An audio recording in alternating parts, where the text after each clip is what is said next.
this is a set that I'm really excited about. I found myself often drawing like destroyed cities or apocalyptic things, and I would have to sit there and render all of this rubble and trash and garbage and rocks. So I made these rubble brushes to kind of set down a base that I could then draw on top of, and it saves so much time, and I think in the end it looks a lot better. So let me show you what I've got.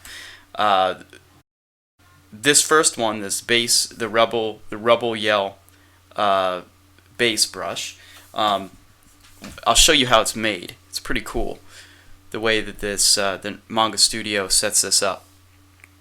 If you look at the brush tip, I've actually got probably like close to a dozen different rocks and wreckage shapes that I designed and then individually uploaded. So what that produces is an incredibly random pile of rubble. There's so many pieces to it that you could sit here for a long time and not really see any pattern. So if you lay that down, then there's, what's this one? Oh, okay, then I'll show you that one next. And then on top, I have some pieces of junk, like tires and poles and stuff. This one has less pieces, so what I like to do is after I lay down the base is you go around and put a few of these on here.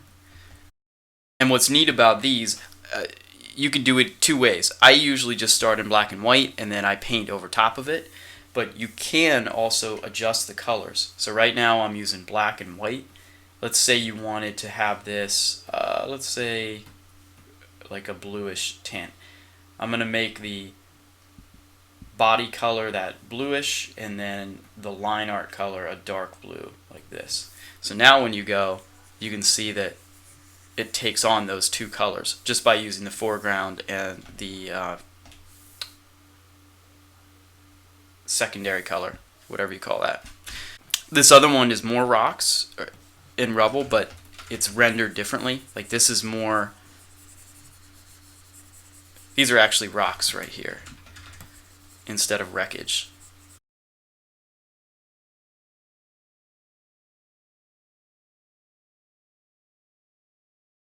So these are very photographic rocks, but they're set up as a tileable pattern, so you can fill this in forever. I find this really useful if, let's say I had, let's just do something really quick. Let's say you had a scene, like this is a desert floor, and you wanted to quickly give it some texture. I'm going to create a multiply layer, and then I'll get another rocky brush.